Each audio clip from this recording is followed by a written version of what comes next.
오늘 함께 나누실 은혜의 말씀은 신약성경 누가복음 10장 29절에서 37절까지의 말씀입니다. 신약성경 누가복음 10장 29절에서 37절 말씀, 제가 가진 성경으로는 신약성경 111페이지에 있습니다.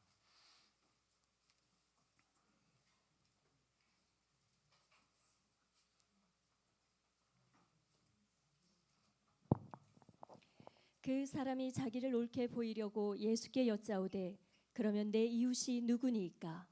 예수께서 대답하여 이르시되 어떤 사람이 예루살렘에서 여리고로 내려가다가 강도를 만나매 강도들이 그 옷을 벗기고 때려 거의 죽은 것을 버리고 갔더라.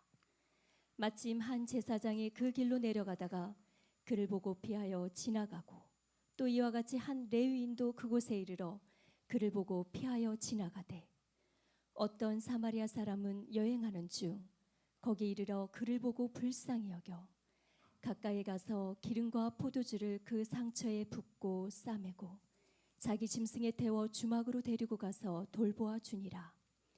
그 이튿날 그가 주막 주인에게 데나리온 2를 내어주며 이르되 이 사람을 돌보아 주라. 비용이 더 들면 내가 돌아올 때에 갚으리라 하였으니 내 생각에는 이 세 사람 중에 누가 강도 만난 자의 이웃이 되겠느냐? 이르되 자비를 베푼 자니이다. 예수께서 이르시되 가서 너도 이와 같이 하라 하시니라. 이것은 하나님의 말씀입니다. 아멘. 우리가 지난주 말씀을 되돌아보면 어떤 율법 교사가 예수님께 물었습니다. 선생님, 내가 무엇을 하여야 영생을 얻습니까? 라는 질문에 예수님께서는 이렇게 하면 영생을 얻는다라고 가르침을 주신 게 아니라 예수님께서는 반문하시죠. 너는 어떻게 알고 있느냐? 그러니까 대답합니다. 나의 목숨과 힘과 뜻과 정성을 다해 하나님을 사랑하고 내 이웃을 내 자신과 같이 사랑하라고 알고 있습니다. 예수님의 대답이 너무 좋았어요. 그래, 네 말이 옳도다. 그러면 가서 행해라. 그러면 살 거다. 다시 말해, 이 사실을 이미 알고 있었다는 것을 알고 있는 그 말씀대로 내가 행하지 않으면 천국에 갈 수 없다는 것을 우리는 말씀을 통해 알 수 있습니다. 지난주 말씀을 통해서 우리가 하나님 사랑과 이웃 사랑, 그 사랑이라는 단어가 2번 기록되어 있는 단어가 아니라 원어 말씀에 보면 한 번 기록되어 있는 그 하나의 온전한 완벽히 똑같은 의미의 사랑임을 우리는 알 수 있습니다. 다시 말해, 내가 하나님을 사랑하고자 하는 그런 노력과 표현이 내가 이웃을 사랑하고자 하는 노력과 표현이 되어야 된다는 것입니다. 내가 하나님만 사랑하고 이웃을 사랑하지 않는다면 우리는 반쪽짜리 믿음, 반쪽짜리 신앙의 사람이 되는 것입니다. 여러분, 우리가 만약 예수님을 만나 똑같은 질문을 한다고 생각해 보십시오. 내 인생을 다 살고 내가 진짜 그 영원한 생명, 그 영원한 나라 천국에 관해 내가 궁금해서 주님, 내가 어떻게 하면 천국에 이르를 수 있습니까? 아마 이렇게 신앙생활을 하고 있고 우리 중문교회 출신이었다는 사실을 우리 예수님께서는 아시니까 반문하셨겠죠. 너는 뭐라고 알고 있니? 하나님을 내 목숨처럼 사랑하고 이웃을 내 몸처럼 사랑하라고 그렇게 배웠습니다. 그럼 예수님께서 뭐라고 하셨을까요? 그래, 가서 그대로 행해라. 아마 주님께서는 똑같은 대답을 할 것입니다. 여러분, 이웃을 사랑합시다. 내가 이웃을 사랑하는 것 없이, 이웃을 사랑하는 행위와 노력 없이 우리가 천국을 바랄 수는 없습니다. 여러분, 이웃을 사랑합시다. 이웃을 사랑하는 교회를 바로 나로부터 I am possible, 이 시대에 가능하게 만드는 그 주인공이 이 자리에 있는 우리 모두가 되었으면 좋겠습니다. 오늘은 이웃을 사랑하라 그 2번째 파트 제 2탄으로 하나님의 말씀을 나누어 보도록 하겠습니다. 29절부터 말씀을 보면요, 자, 사람이 그 율법사가 다시 한번 묻습니다. 이제 자신을 더 옳게 보이려고 예수님께 묻습니다. 그러면 내 이웃이 누구입니까? 라는 그 질문에 예수님께서는 한 가지 예화를, 한 가지 이야기를 그에게 들려주십니다.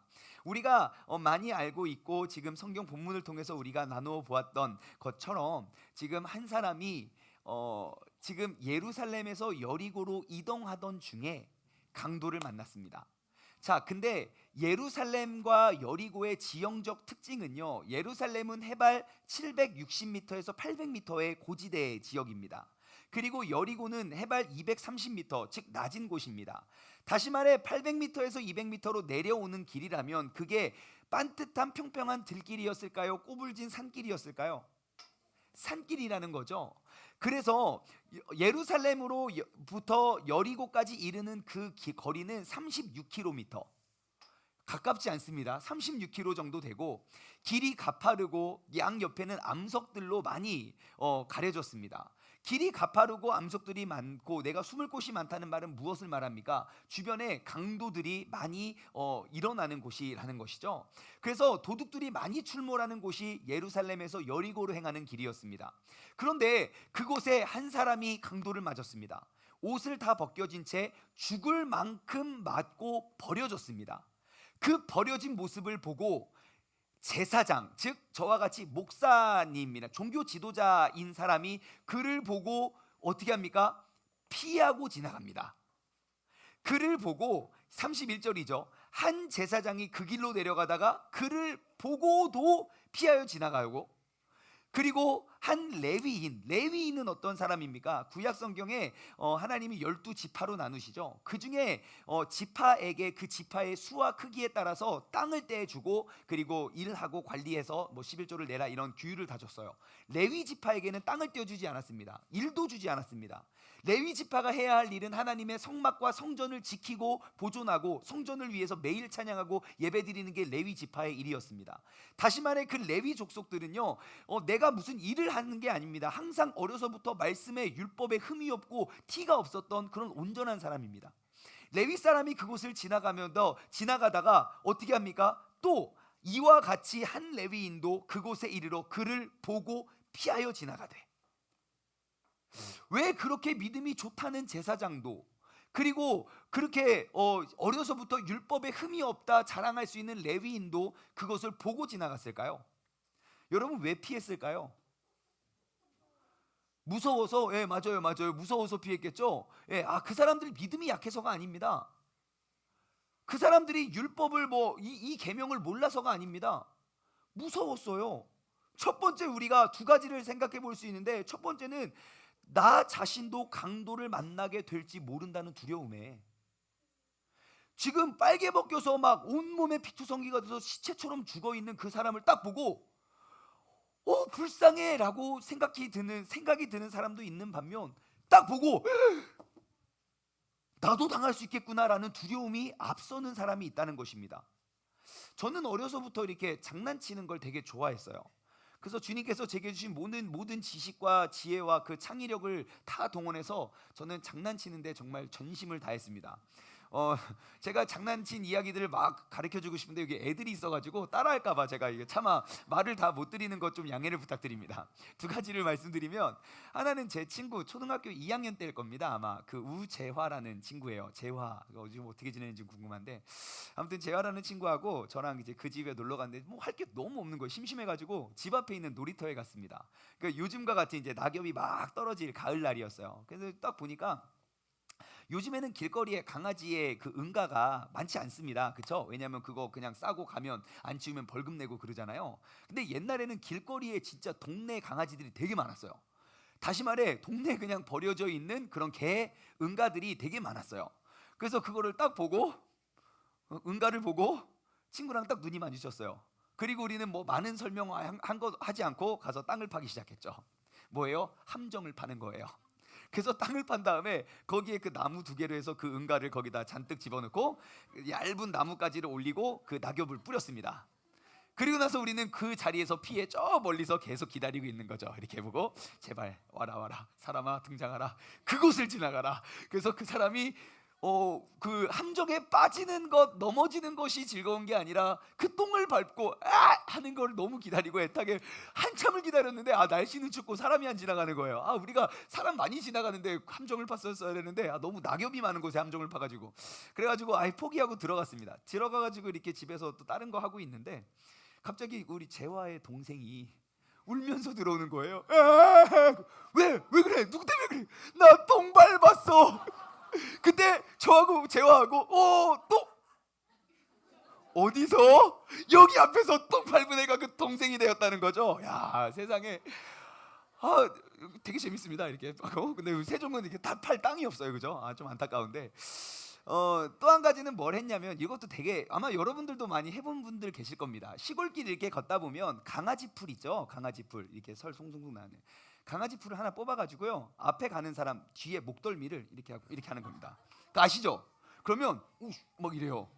그래서 이렇게 돼요. 그러면 왜 뭐 있어? 뭐 있어? 없어. 그렇게 하면 사람이 되게 재밌어요. 근데 그걸 더 재밌게 하는 방법이 있습니다. 따라하지 마세요, 여러분. 가다가 이렇게 해요. 이렇게 하고 시골길을 가다가 강아지 묶어서 이렇게 한 다음에 그래요. 거미라는 단어가 딱 등장하자마자 이렇게 돌아보죠. 말 치워. 야, 거미가 무서운 겁니다. 왜냐하면 사람들이 거미에 대한 트라우마가 다들 있는 것 같아요. 그냥 강아지 뿔 대면 이렇게 간지러우지만 강아지 뿔 대면서 거미 그러면 가다가 거미 퍽 이렇게 스파이더맨처럼 거미를 잡는 사람은 아무도 없습니다. 그 길을 가던 사람이 왜 이렇게 멈춰서 경직을 하면서 벌벌벌 떠는 공포에 휩싸였습니까? 그 사람이 거미를 봐서입니까? 아니에요. 거미의 존재가 그 거미가 내 목덜미에 기어다닌다는 생각을 하자마자 그 사람은 그 공포에 빠지는 거죠. 마치 레위인과 제사장도 마찬가지입니다. 그 죽어있는 사람을 보고 어이쿠야 힘들겠네 하고 도와주는 게 아니라 그 길에 얼마나 많은 루머와 소문들이 있었겠습니까? 강도를 만나서 누가 죽었다느니 누가 실종됐다느니 누가 없어졌다니 어디서 예루살렘에서 여리고로 향하는 그 길에 그러면 이 사람이 생각하는 겁니다. 그럼 여기에 강도가 있다는 말이잖아. 그래서 피해서 도망가지 않았을까 싶습니다. 두 번째로 우리가 추측해 볼 수 있는 건 지금 말씀에 보면 30절 그가 강도를 만남에 강도들이 그 옷을 벗기고 때려 거의 죽은 것을 버리고 갔다는 거예요. 여러분 사람을 버리고 갔어요. 버려진 사람이에요. 죽은 줄 알고 버린 사람이에요. 빨개 벗고 사람이 딱 누워 있어요. 산길이 어떻게 넓고 요즘처럼 막 넓고 판판했을까요? 좁고 구불졌을까요? 좁고 구불졌겠죠. 이렇게 내려가는데 저기 뭐 하얀 게 있어요. 딱 보니까 사람이 사람이다. 그 시체를 바라보고 딱 보자마자 내가 가서 그 사람을 살려줘야지가 먼저 들까요? 죽은 시체를 내가 손에 만지어서 부정하지 말아야지라는 생각이 먼저 들까요? 그렇죠. 레위인과 제사장은 그 율법에 흠이 없기 때문에 잘 알고 있는 사람입니다. 내가 시체를 만지면 일주일 동안 내가 아무것도 할 수 없는 부정한 사람이 된다는 사실을 너무너무 잘 알고 있었습니다. 내가 그 죽은 시체를 내가 만져서 내가 더럽혀지면 내가 그 율법에 흠이 있는 사람이 되잖아요. 나의 율법을 지키기 위해서 그 더러운 시체를 손에 만지지 않고 돌아갔다는 것이죠. 그런데 첫 번째 이유이든 두 번째 이유이든 이유와 상관없이 강도 만난 사람의 생사 여부조차 확인하려고 하지 않았던 이 두 사람, 제사장과 레위인의 행위는 어떠한 경우에서도 정당화될 수는 없습니다. 아무리 내가 생명의 위협을 느꼈을지라도 죽어가는 사람을 보면서도 이 사람이 살았는지 죽었는지 도와주려고 하지 않았다는 것을 우리는 그것을 어떻게 정당화시킬 수가 없다는 거죠. 뿐만 아니라 예루살렘에서 여리고로 목사님이 지나가요. 자, 예루살렘은 그 많은 제사장들이 있는 성지죠. 여리고는 지방이죠. 그러면 그 목사님이 여리고에 왜 갔을까요? 전도하러 갔겠죠. 말씀 전하러, 부흥회하러 갔겠지 않겠습니까? 아마 예배 인도 외에는 그 제사장이 여리고로 향할 일이 별로 없습니다. 그러면 여리고에 가서 뭘 가리키겠습니까? 여러분, 하나님은 사랑입니다. 하나님을 사랑하십시오. 그리고 이웃을 사랑하십시오. 이게 율법의 가르침이고 천국을 여는 열쇠라고 가르쳤겠죠. 율법을 모르는 사람이 아닙니다. 이러한 것들을 입으로 가르치는 사람이 이웃을 사랑할 수 없어요. 이웃을 사랑하지 않아요. 내 알미 문제가 아니라 나의 삶의 문제가 있어요. 다시 말해 죽은 신앙, 죽은 믿음의 사람이라는 거죠. 얼마 전에 TV에서 예전에 TV에서 방영된 실제 이야기인데요. 용인에 있는 한 그 다큐멘터리 같은 거예요. 용인에 있는 한 정신병원에 입원했던 어느 여성 환자가 있어요. 근데 그 정신병원에 입원한, 그냥 정신병원에 입원한 사람이라는 것 자체도 되게 좀 안 좋은 일이지만, 이 사람에게는 부모도 없어요. 그러니까 고아처럼 살다가 이게 정신병원에 이렇게 정신에 이상이 와서 이렇게 입원을 했는데, 이 사람이 알고 있고 연락할 수 있는 유일한 한 명의 한 가지의 통로는 바로 좀 가까운 친척도 아니고 먼 친척 한 명의 아주머니가 계셨어요. 근데 이제 1년에 한 번씩 그 정신병원에서는 이렇게 우리 전도 축제를 하는 거예요. 이웃사랑 축제. 그래서 이제 우리가 연습하고 준비했던 그런 것들을 이제 보여주는 그런 축제를 하는데, 그때만 되면 사람들이 그 병원에 입원한 사람들이 계속 집에 전화하면서 부모님 혹은 친척 혹은 가족들을 초청하는 거예요. 와서 한번 와달라고, 우리 봐달라고, 우리 응원해달라고, 1년에 한 번 있는 행사니까 꼭 와달라고. 근데 이 여인에게는 그 한 사람이 없는 거예요. 뭐 부모가 있습니까? 가족이 있습니까? 그럼 뭐 낯선 사람 전화해서 오라고 할 수는 없잖아요. 근데 내가 유일하게 알고 있는 그 한 명의 전화번호, 그 사람에게 전화를 할까 말까 고민을 하는 거예요. 못 오면 상처받을까 봐. 그래도 용기를 내서 전화를 했습니다. 전화를 하고, 아주머니, 제가 이래 요래요래해서 1년에 딱 한 번뿐인데 꼭 와서 나를 응원해 줄 수 있어요? 내가 그러기를 부탁드립니다. 근데 그 수화기 너머로 들려오는 말이 방송에 다 나갔어요. 그날은 예배 보러 가는 날이라 안 돼. 그러고 전화를 끊었어요. 여러분, 만약에 하나님은 그 순간에 무엇을 원하셨을까요? 교회 가서 예배 드리고 그 사람 내비두는 거? 하나님은 그 예배를 받으셨을까요? 만약에 예수님이라면 어떻게 하셨을까요? 나밖에 없는 그 유일한 그 사람을 세워주고 그 사람에게 도와주는 길을 택하셨을까요? 내가 내 율법을 지키기 위해 그냥 가서 앉아있다가 1시간 반 예배 드리고 와서 하루 종일 노는 걸 예수님께서는 택하셨을까요? 물론 율법을 지키는 것 중요합니다. 우리가 정해진 시간에 하나님께 예배 드리는 것 귀하게 여겨야 합니다. 하지만 그 목적이 무엇이냐는 거예요. 내가 더욱더 하나님을 사랑하기 위한 목적으로 율법을 지키고, 내가 이웃을 더욱더 살리는 목적으로 내가 율법을 지켜야지, 율법을 지키기 위해서 하나님도 버리고 율법 때문에 이웃까지 사랑하지 못한다면 그것은 죽은 믿음이라는 것입니다. 예배가 살아서 움직이는 사람은 이웃을 사랑하는 사람이 되는 것이 당연한 일입니다. 이 예배가 하나님의 음성이 내 마음속에 찔려 내 마음속에 들어온다면 하나님의 사랑을 실천하지 않을 수가 없다는 것입니다. 왜? 그 사랑의 실천이 주님께서 받으시는 거룩한 참된 예배자의 삶이 되기 때문입니다. 우리가 이 말씀을 전하는, 이거 가르침을 하는 예수님과 그 율법사의 이야기 속으로 한번 들어가 봅시다. 자, 예수님이 말씀하십니다. 그럼 이웃이 누굽니까? 질문하니까 예수님이 이야기를 하세요. 자, 어떤 사람이 강도를 맞고 죽어서 버렸다. 그 버려진 사람에게 옆에 강도를 맞은 사람이 있었다. 그럼 이 사람이 그렇구나 생각하겠죠. 그런데 그 옆에 한 제사장이 지나갔다. 그럼 이 사람은 무엇을 생각할까요? 그 사람이 살았구나 생각하고 있는데 예수님이 다른 말을 하세요. 아니, 제사장은 보고 피하여 지나갔다. 제사장이 그랬단 말이야? 또 이와 같이 한 레위인도 이르러서 레위인이 도와줬구나 또 생각을 했을 거예요. 그도 똑같이 보고 피하여 지나갔다. 레위인도 지나갔단 말이야? 그러다가 예수님이 갑자기 사마리아 사람을 등장시킵니다. 사마리아 사람은 아마 설마라는 생각도 안 했을 겁니다. 그게 유대인들에게 있어서 사마리아인의 권위이고 특징입니다. 유대인들에게 있어서 사마리아 사람은요, 짐승만도 못하게 여겼던 사람입니다. 근데 당연히 이 이야기를 듣는 율법사는 당연히 사마리아 사람이 사마리아에 선한 것이 나오겠어 라는 생각을 합니다. 왜냐? 이 사람에게 있어서 이웃이 누구입니까? 라는 질문이잖아요. 이웃이란 그 이웃의 카테고리 안에 사마리아 사람은 존재하지 않았기 때문입니다. 여기서 등장하는 이웃이라는 단어, 헬라어 단어로는요 플레시온이라는 단어입니다. 그 단어의 의미는요 동질성을 가진 집단, 그것을 말해요. 유대인들이 이 단어를 동족, 그리고 같은 종교권에 있는 사람 혹은 같은 유대교 집단을 가리켜 이웃이라고 이야기했습니다.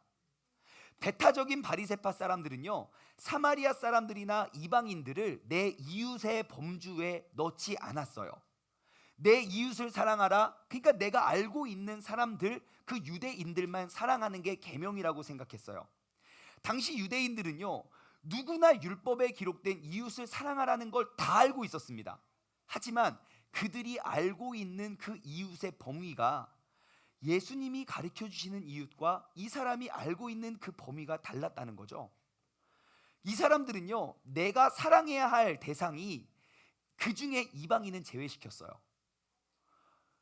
그래서 이방인처럼 살아가는, 유대인 가운데에서도 이방인처럼 살아가는 창기, 세리, 이런 사람들도 다 그냥 너는 우리의 이웃이 아니라고 배제시켰습니다. 하물며 이방인이었던 사마리아 사람들은요, 짐승만도 못하게 여겼던 존재들이었습니다. 이웃이라는 단어의 범주 안에 존재조차 하지 않았던 사람이 강도 맞은 사람의 이웃이라는 사실을 예수님께서는 가르쳐주고 있습니다. 여러분, 이웃은 누구입니까? 이웃은 정의가 아니라, 이론이 아니라 내가 사랑하는 나의 사랑의 행위를 하는 그 사람이 바로 내 이웃이 되는 겁니다. 내가 나의 사랑과 나의 관심을, 나의 그 아가페라는 무조건적인 사랑을 보여주고 실천하는 그 사람이 바로 내 이웃이라고 예수님은 가르쳐주고 있습니다. 그러면서 예수님이 그 이웃이 누구인지, 그가 알고 있었던 그 이웃의 범주에 완전히 벗어난 새로운 충격적인 대반전의 이야기가 이어집니다. 그게 바로 33절입니다. 어떤 사마리아 사람은, 사마리아인이 딱 등장하자마자 기분이 나빴을 거예요. 여행하는 중 이르러 어떻게 합니까? 그를 보고 불쌍히 여겨. 이웃의 사랑을 실천하는 사람은요, 상대를 불쌍히 여기는 나의 시선에서부터 시작됩니다. 여러분, 사랑하는 사람의 특징이 뭔지 아십니까? 내가 사랑하는 그 사람이 불쌍해 보이면 그 사람 사랑하는 겁니다. 나를 사랑하는 사람은 세상에서 내가 제일 불쌍한 사람이에요. 누구를 둘러봐도 나만큼 불쌍한 사람이 없어요. 나를 사랑하는 사람입니다. 근데 내가 누군가를 사랑하기 시작하잖아요. 나보다 그 사람이 더 불쌍해져요. 사랑하는 부부가 싸우잖아요. 열심히 피 터지게 싸웁니다. 그럼 누가 이기는 줄 아십니까? 덜 사랑하는 사람이 이깁니다. 역시 내가 이겼어. 힘세다고 이기는 게 아니에요. 사랑하면 불쌍해져요. 사랑하면 져요. 왜요? 내가 굳이 내 사랑하는 사람이 저렇게 혈기왕성한데 내가 그걸 꺾어서 뭘 하겠다는 거죠. 그냥 져주는 거예요. 콩 한 쪽도 나눠 먹으라는 옛말이 있습니다. 콩 한 쪽밖에 없어요. 나 배고파요. 마지막 남은 게 콩 한 쪽인데 내가 꼴딱 먹으면 좋잖아요. 내가 불쌍하면 먹을 수 있어요. 하지만 콩 한 쪽도 나눠 먹으라는 말은 무엇입니까? 나보다 더 불쌍하고 더 배고픈 사람에게 그 한쪽도 나눠주라는 거예요. 근데 어떠한 차이점이 있는지 아십니까? 나를 사랑하는 사람은 사랑을 다 받아도 채워지지 않아요. 남을 사랑하기 시작하면 내 안에 감사와 기쁨이 차올라요. 그게 사랑의 원리입니다. 내가 누군가를 사랑하잖아요. 그를 보고 불쌍히 여깁니다. 내가 사랑하는 자녀, 나도 배고프고 내 아이도 배고파요. 하지만 그 사랑하는 자녀의 배고픈 모습을 바라보면 부모인 나의 배고픔은 잊게 됩니다. 먼저 이 배고파하는 내가 사랑하는 자녀가 배를 불리는 것이 중요하죠. 그래서 만들어진 노래가 있지 않습니까? 어머님은 짜장면이 싫다고 하셨어. 어머님은 짜장면이 싫다고 하셨어. 왜 어머님이 짜장면을 싫다고 하셨습니까? 내 자식을 사랑하기 때문에, 그 자식이 더 불쌍해 보이기 때문이죠. 여러분, 지금 이 자리에 있는 우리 이웃들을 둘러보십시오. 불쌍한 사람들이 가득합니까? 내가 제일 불쌍합니까? 사랑의 눈으로 우리의 이웃들을 한번 살펴보십시오. 나의 눈에는 어떻게 보이십니까? 내 이웃들의 아픔과 상처, 내가 그것들 드러내 보이지 않으려고 내가 애써 숨겨오고 감춰왔던 그 상처들, 그 감춰진 모습들이 보여지십니까? 내가 이 이웃들을 사랑하기 위해선 내가 그들이 불쌍해 보여지는, 불쌍히 여기는 사랑의 시각이 필요합니다. 그렇게 감추었던 그 상처들을 내가 사랑으로 품어주고 녹여줄 사람, 바로 그게 납니다. 나의 사랑의 시선을 나누어 주십시오. 그리고 나서 어떻게 합니까? 두 번째 34절, 가까이 가서. 여러분, 사랑하는 사람은 사랑의 실천은요 먼저 다가가는 겁니다. 아마 이 사마리아인도 되게 무서웠을 겁니다. 엄청 두려웠을 겁니다. 레위인과 제사장처럼. 하지만 제사장도 이를 보고 도망갔을 정도고, 레위인도 그 시체처럼 뻗어진 그 사람을 보고 피해갔을 만큼 부상이 심했을 겁니다. 피투성이가 된 그 사람에게 가까이 다가갔습니다. 여러분, 이웃은 무엇입니까? 이웃을 사랑하는 건 무엇입니까? 내가 가까이 다가가는 겁니다. 멀리서만 바라보고 지시하고 손가락질하고 명령하는 게 아니라, 내가 그 상처 많은 사람에게 먼저 다가가 상대의 필요를 채워주는 게 사랑입니다. 여러분, 이웃과 한 걸음 한 걸음 더 가까이 다가가십시오. 가뜩이나 우리 교회는 건물도 좁아가지고 멀리 할래야 할 수가 없는 그런 구조이지만, 여러분, 옆에 앉아 계신 사람과 내가 가까운 사이라고 말할 수 있습니까? 아니요, 앉아만 있지 멀리 있는 사람이에요. 이제는 먼저 내가 마음의 문을 열고 다가가십시오. 가까이 다가가십시오. 그 사람의 필요를 묻고 챙겨주십시오. 이것이 이웃을 사랑하는 것의 행위입니다. 세 번째, 무엇을 합니까? 기름과 포도주를 그 상처에 붓고 자기 짐승에 태워 주막으로 데리고 가서, 자, 기름과 포도주를 그 상처에 붓고 싸맵니다. 자, 가까이 다가간 그 사람, 그의 눈에 가장 먼저 발견된 게 뭘까요? 상처들이었습니다. 멀리서 보니까 뭐지? 시체인가? 사람인가? 동물인가? 딱 보니까 사람인 거예요. 내가 조금씩 가까워지면 가까워질수록 그 사람의 상처가 눈에 보이는 겁니다. 갈기갈기 찢겨지고 부러지고 고장난 부분, 멀리서 봤을 때보다 가까이 들어가 보니까 훨씬 상처가 깊고 심각했습니다. 내가 무엇을 어떻게 해야 될지 몰라서 사마리아 사람들은 일단 그 준비를 했던 포도주를 부어서 소독을 합니다. 기름과 포도주를 부어서 상처를 소독하고 그 상처를 어떻게 했습니까? 싸맸습니다. 질문, 여러분, 그 상처를 뭘로 싸맸을까요? 예? 자신의 옷? 어떤 옷이요? 속옷이죠. 왜요? 겉옷은 더럽거든요. 외부에 노출이 심하거든요. 여러분, 상처는 겉옷으로 싸매면 상처 더 곪습니다. 그러니까 가장 깨끗한 내 속옷을 찢어서 감았다는 거죠. 나와라, 가제트, 만능, 붕대 막 꺼내서 막 붕대를, 아니요, 아무것도 없습니다. 지금 나에게 있는 가장 깨끗한 것, 그것을 찢어서 그의 부드러운 속옷을 찢어서 그 상처를 감아주었다는 거예요. 여러분, 상대에게 가까이 다가가면 다가갈수록 우리 눈앞에 보이는 것은 무엇인지 아십니까? 이웃의 상처입니다. 내 이웃의 상처들을 발견하면 여러분 어떻게 행동하십니까? 대부분의 사람들은 상처를 발견하면 할수록 그와 더 적당한 관계를 유지합니다. 왜요? 가까이 다가가면 내가 상처받고요, 이 사람도 상처 주니까요. 왜냐하면 내가 아무리 사랑을 줘도 상처로 돌아오기 때문에 적당히 관계를 유지하는 신앙생활을 우리는 합니다.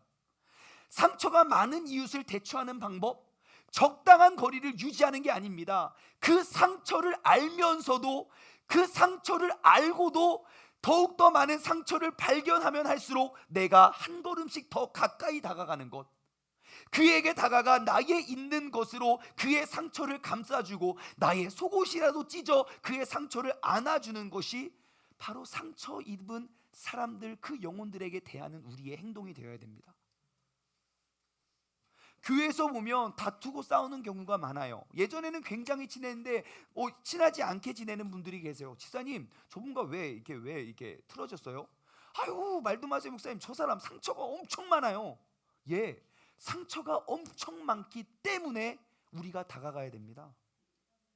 상처가 엄청 많기 때문에 그 사람을 집사님에게 붙여준 겁니다. 왜요? 그 상처가 내 눈에 보여줬다면 내가 그 상처를 감싸줄 수 있는 능력의 사람이거든요. 나의 큰 사랑으로 내 눈에 보여지는 그 상처를 알면서도 다가가 나의 것으로 감싸줄 수 있는 것이 이웃을 사랑하는 그 사랑의 가르침입니다. 여러분, 더욱더 가까이 다가가십시오. 우리가 이웃을 아가페하는 방법은요, 상처가 없는 사람들만 골라서 우리의 범주 내, 우리의 카테고리 안에 그 유대인들, 그것도 잘 사는 사람들만 골라서 내가 이웃이라 말하는 것은 교회가 아닙니다. 하나님의 사랑은 단 한 번도 그러한 것을 사랑이라고 가르쳐 준 적이 없습니다. 가까이 가면 가까이 갈수록, 가까워지면 가까워질수록 그 상대방의 상처가 보여지게 되는 것, 그럼에도 불구하고 가까이 나아가 나의 것으로 그의 상처를 감싸주는 것, 그것이 이웃입니다. 바로 그때 그 상처를 나의 것으로 감싸줄 수 있는 이웃이 바로 이 교회가 되기를 우리는 간절히 소망합니다. 그 다음 어떻게 합니까? 그를 싸매고 자기의 짐승을 태워 주막으로 데리고 가서 돌보아 줍니다. 내가 가까이 다가가 상처를 싸매주고 나서 내가 바쁜 길이 있으니까 상처 싸매주고 밴드 붙여주고 끝 하고 나는 나의 길을 가지 않습니다. 어떻게 합니까? 주막으로 데리고 갑니다. 그것은 무엇을 말합니까? 사마리아 사람은요, 그 상처 입은 사람을 내가 도와줄 만큼 도와주고 버려두고 떠나지 않았다는 거예요. 그와 함께 갔습니다. 그와 함께 길을 걸었습니다.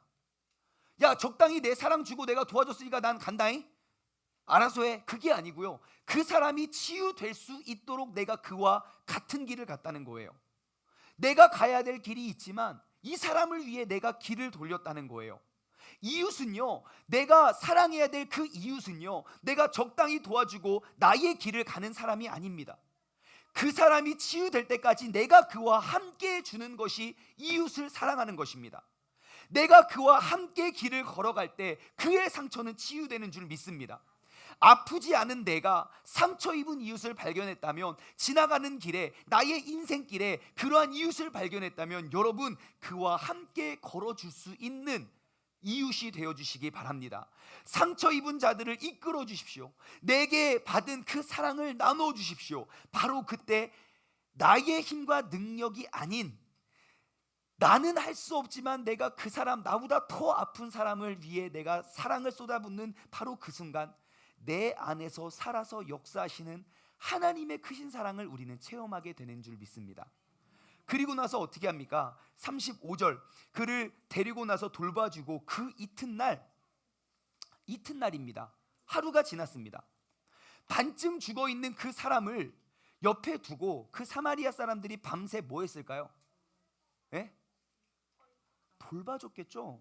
그냥 코 골면서 잠자지 않았을 겁니다. 왜요? 옆 사람은 생사를 지금 다투고 있는데 내가 옆에서 막 내 할 일 되겠습니까? 지금 사마리아 사람들은, 사마리아인은 지금 내가 여리고로 할 일이 있기 때문에 가는 거예요. 하지만 그 열일을 제쳐두고 그 사람이 살아나기를 간절히 소망했다는 거예요. 여러분, 이웃 사랑의 실천이 무엇입니까? 내가 할 수 있는 최선을 다하는 겁니다. 나의 사랑과 나의 성심과 나의 성의를 다해서 그 사람을 돕는 겁니다. 이튿날 날이 밝고 나서야 그 사람은 떠납니다. 왜요? 그 주막 주인에게 부탁할 사람이 있었기 때문이죠.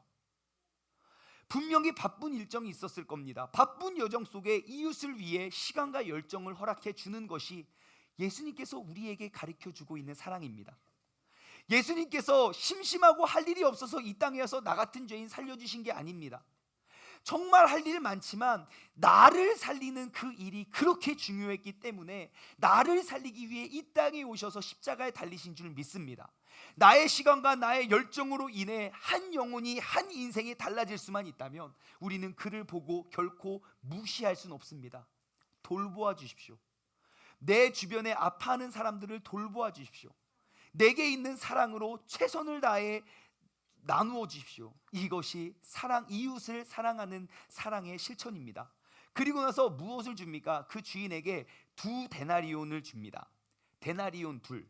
한 데나리온은요, 저같이 건장한 청년이 하루 종일 이게 막 노동을 하고 얻는 품삯을 말합니다. 다시 말해 오늘날로 한 12만 원에서 14만 원 받아요.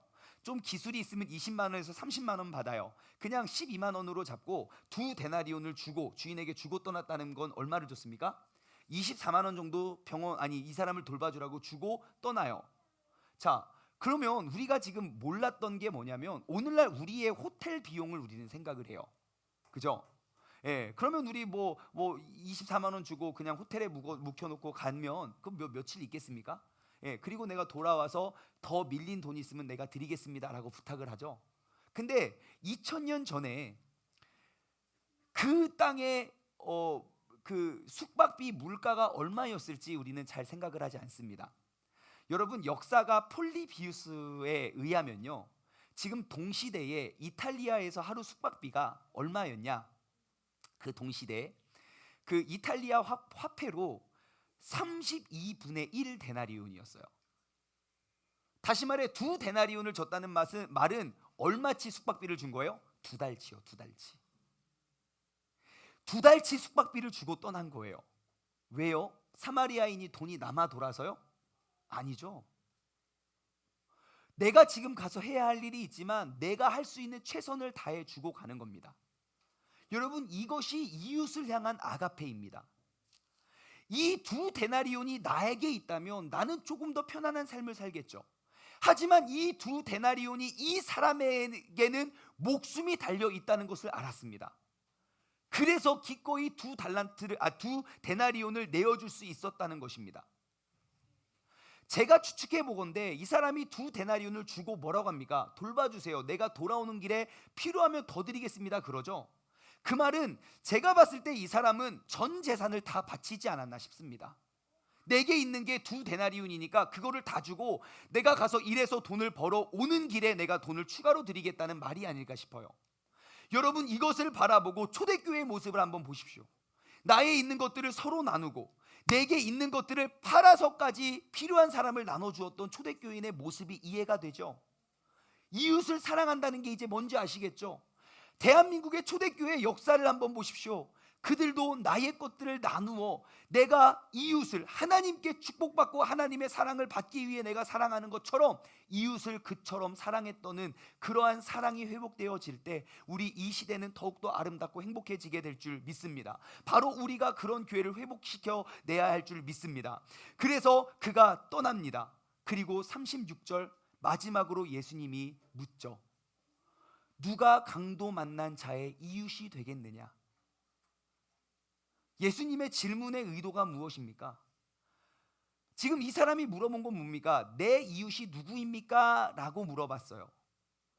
근데 예수님이 반문하는 그 관점이 무엇입니까? 야, 네 이웃은 너야. 그거를 말하는 게 아닙니다. 너는 과연 어떠한 이웃이니?로 지금 결론이 떨어지고 있어요. 너는 제사장과 같은 사람이니? 레위인과 같은 사람이니? 아니면 사마리아인과 같은 사람이니? 예수님의 관심은요, 자신의 이웃이 누구인가를 미리 설정해 두고 가는 그것이 이웃이 아니라 나 스스로가 이웃을 만들어 나가는 그 자세가 은혜 받은 사람의 올바른 태도라는 것을 가르쳐 두고 있습니다. 내가 이웃은 누구입니까? 이미 내가 그 정해놓은 카테고리 안에 유대인과 율법사와 똑똑한 사람들만 내 이웃이고 그 이방인은 이웃이 아닙니다 라고 정해져 있는 틀이 아니라 내가 사랑을 나누어주는 그 사람이, 나의 사랑이 필요한 그 사람이 바로 나의 이웃이 되는 줄 믿습니다. 이 시간에 우리에게도 똑같은 가르침을 가르치고 있습니다. 내가 지금 생각하고 있는 이웃, 그 이웃사랑의 실천, 영역을 짓는 것 자체가 잘못되었다는 것입니다.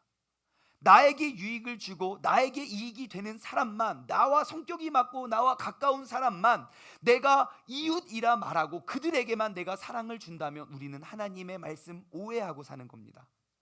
오늘 지금 이 순간 예수님께서 우리에게 같은 질문을 하신다면 우리는 뭐라고 대답할 수 있겠습니까? 충만아, 너의 이웃은 누구냐? 여러분의 이웃은 누구십니까? 이웃은 나에게 호감을 갖고 호의를 베푸는 자가 이웃이 아닙니다. 나의 사랑을 필요로 하는 자가, 나의 사랑을 나누는 자가, 그 상처 많이 받아 버려진 그 사람이 바로 나의 이웃이 되는 줄 믿습니다. 우리가 이웃을 사랑합시다.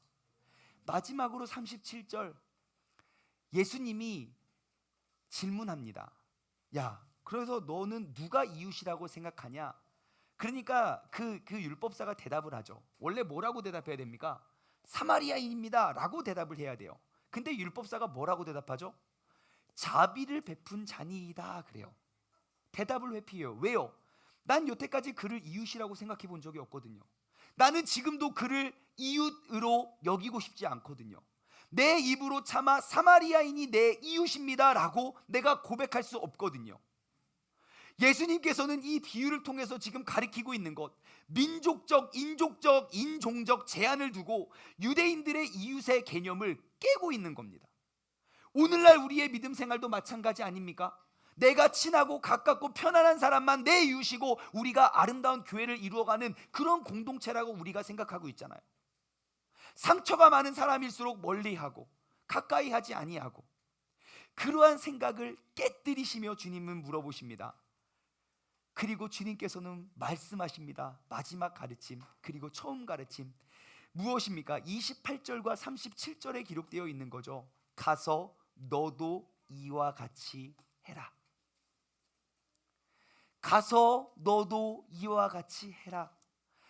너의 삶을 통해서 영육간의 도움을 필요로 하는 자들에게 당장 자비를 베푸는 실천을 행해라. 이거는 명령법 강조형, 그리고 완료형이 아니라 미완료형이라고 지난주에 말씀을 드렸습니다. 여러분, 이웃을 향한 나의 행함이 온전한 교회, 우리가 꿈꾸는 그 초대교회의 모습을 회복시켜낼 줄 믿습니다. 이 본문 말씀, 이 사건 때문에 크게 달라진 게 있습니다. 무엇이냐? 사마리아 사람에 대한 고정관념입니다. 이 본문 말씀이 있기 전에는 사마리아인 하면 이방인이고 나쁜 사람이고 짐승만도 못한 사람의 생각 속에 이 한 명의 사건, 이 비유를 통해서 사마리아인 하면 먼저 어떠한 단어가 떠오릅니까? 선한 사마리아인이라는 이미지가 생기죠. 지금까지 나빴던 사마리아인이 선한 사마리아인이 된 것입니다. 바로 이 자리에 있는 우리들의 모습으로 인해서, 나의 참된 신앙인이 되는 모습으로 인해서 크리스찬 하면 이기적인 크리스찬, 나쁜 크리스찬이 아니라 크리스찬 하면 좋은 크리스찬, 사랑이 넘치는 크리스찬, 사랑이 넘치는 장소가 바로 교회가 될 수 있는 그러한 교회를, 그러한 신앙인이 바로 우리 모두가 되시길 주님의 이름으로 축원합니다. 오늘도 말씀을 맺으며 우리가 지난주에 나눴던 그 찬양을 함께 나누길 원합니다. 사랑의 주님이 나를 사랑하시네. 그 주님이 나를 어떻게 사랑하셨냐? 내 모습 이대로를 받으셨고, 사랑의 주님이 나를 사랑하듯이 나도 너를 사랑하며 섬기겠습니다. 우리가 옆사람 짝을 지어서, 제가 지난주에 가르쳤던 율동 있죠. 그거는 한 번만 하고 까먹는 게 아닙니다. 우리가 끊임없이 내 이웃들과 그 사랑을 나누기 위한 고백입니다. 옆사람과 빨리 두시 짝을 지으시고요, 짝이 없는 사람은 얼른 짝을 찾아가시고요. 자, 우리 함께 그 사랑을 고백하고 나누도록 하겠습니다. 오른쪽에 있는 사람은 오른손을 준비하시고 왼쪽에 있는 사람은 왼손을 준비하십시오. 그리고 저와 같이 따라해 주시기 바랍니다. 우리가 지금 나와 함께 있는 내 이웃, 그 사람을 사랑하는 그 사랑의 표현을 이 시간 했으면 좋겠습니다. 사랑의 주님이 함께 찬양하겠습니다.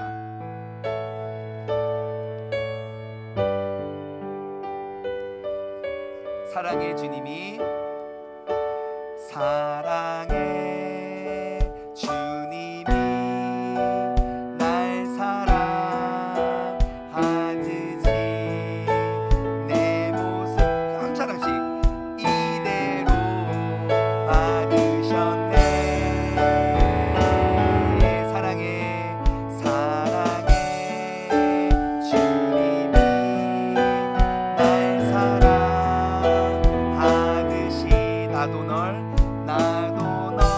사랑하며 안아주십시오. 성령님, 한 번만 더 할까요? 사랑의 주님이, 사랑의 주님이 날 사랑하듯이 내 모습 이대로 받으셨네. 사랑의 주님이 날 사랑하듯이 나도 널 사랑하며 안아주십시오. 성령님, 이 시간 우리가 함께 다짐하고 결단하며 기도했으면 좋겠습니다. 오늘은요, 내가 옆 사람을 위한 기도 제목을 묻고 기도를 하는 게 아니라 오늘 이 시간에는 나의 사랑의 위치와 나의 사랑의 모습을 한번 돌아보았으면 좋겠습니다. 나에게 있어서 나의 이웃은 과연 누구인가? 나는 그 이웃에게 어떻게 대하고 있는가? 나는 상처 있고 가까워지면 가까워질수록 상처 있고 상처 있고 흠이 많은 사람들을 위해서 내가 다가가는 것이 아니라, 내가 그 사람의 상처를 볼 때마다 멀리 도망갔던 나애가 이제는 그 사람을 사랑하는 마음에 내가 더욱더 가까이 가고 내게 있는 그것으로 그 상처를 품어줄 수 있는 그 한 사람, 그 이웃을 사랑하는 그 사람이 천국의 문을 여는 열쇠를 가졌다 말씀하신 것처럼, 이 자리에 있는 우리 모두가 여태까지 나의 신앙생활, 내가 생각했던 이웃의 그 모든 고정관념의 틀을 깨고 지금 나의 사랑이 필요한 그 사람, 내가 사랑할 수 있는 사람, 그 사람이 나의 이웃으로 살아갔으면 좋겠습니다. 이것을 다짐하며, 주님, 나는 더욱더 많은 사람을 사랑하겠습니다. 더욱더 큰 사랑을 나누겠습니다. 바로 그 사랑의 주인공이 바로 나, 교회에, 사랑이 없는 교회의 이미지를 바꿔내고 개선할 수 있는 그 사람이 바로 내가 되게 달라고 다 같이 주님의 이름 한번 부르짖고 합심하여 기도하겠습니다. 주여, 하나님 아버지, 주님께서 우리를 붙잡아 주시고 아버지 주님께서 역사해 주시고 인도하여 주시옵소서. 아버지 하나님, 주님 안에서 우리가 바로 서고 아버지 주님 뜻 가운데 우리가 나아갈 수 있는 믿음의 자녀가 되기를 원합니다. 아버지 하나님, 나의 이웃은 누구입니까? 아버지, 내가 어떻게 천국에 이룰 수 있습니까? 내가 하나님을 사랑하고 이웃을 사랑할 때, 그대로 행할 때 내가 천국을 이룰 수 있다고 주님께서 말씀하십니다. 아버지 하나님, 내가 그 사랑을, 아버지 내가 그 마음을 가지고 살아가기 위하여 아버지 하나님, 내가 주님의 사랑을 내가 품고 나아가게 도와오니 아버지 주님께서 내게 그 사랑을 허락하여 주시고, 이제는 내게 필요한 것, 그 사랑이 무엇인지 알아가는 것이 아니라 그 사랑을 나의 삶으로 행동하는 것이 나에게 필요합니다.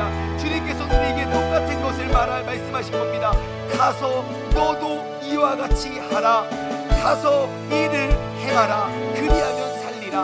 하나님 아버지, 내가 그 주님의 놀라우신 사랑, 그 크신 사랑을 내가 가르치고 나누고 증거하며 나아갈 수 있는 믿음의 사람 될 수 있도록 주님께서 역사하시고 붙잡아 주시옵소서. 주님께서 기뻐하시고 주님께서 원하시는 온전한 삶의 주인공이 우리가 되길 원하고, 나의 사랑의 나눔을 통해서 우리 교회가 아버지 정말 초대교회에 아버지 아름다운 공개를 쌓고 세워갈 수 있는 건강한 교회가 될 수 있도록 주님께서 역사하여 주시고 인도하여 주시옵소서. 주님께서 함께 하시고 주님께서 주관하여 주시옵소서.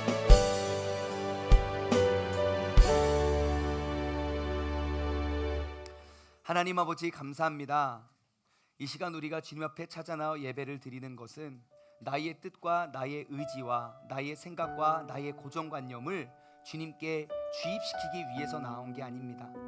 내가 가지고 있던 생각과 내가 여태까지 했던 내 삶의 한계, 그 모든 것들을 주님 앞에 내어놓고 주님 앞에 엎드려 주님께서 가르치시는 대로, 말씀이 인도하는 대로 내가 순종하며 나아가기 위하여 이 자리에 나왔음을 고백합니다. 주님, 지금까지 내가 신앙생활을 하며 내가 이웃이라 말하고 이웃이라 여겼던 사람들, 어찌 보면 상처가 없고 적당히 나와 맞고 나와 친할 수 있는 사람들만 나는 이웃이라 여겼고 살아왔습니다. 마치 오늘 본문 말씀에 질문을 했던 율법사와 같이.